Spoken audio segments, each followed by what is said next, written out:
Good afternoon guys. আজকে আমাদের খাবারতে menu আছে, এটা বানিয়েছি আমি মশলা ভেন্ডি, এটা আর এটা বানিয়েছি ডিমের পাতলা ঝোল।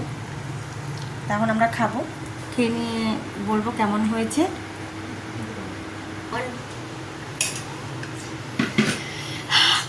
তুমি খাচ্ছ? কেমন হয়েছে? খুব সুন্দর হয়েছে, টক টক পুরো টক। গরমের মধ্যে যা লাগছে। মা বলো, তুমি খাওনি এখনো? আচ্ছা, পাপা তো খাইনি।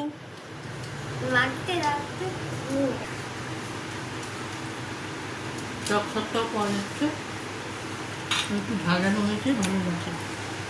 আমি একটু খেয়ে দেখি কেমন হয়েছে। যা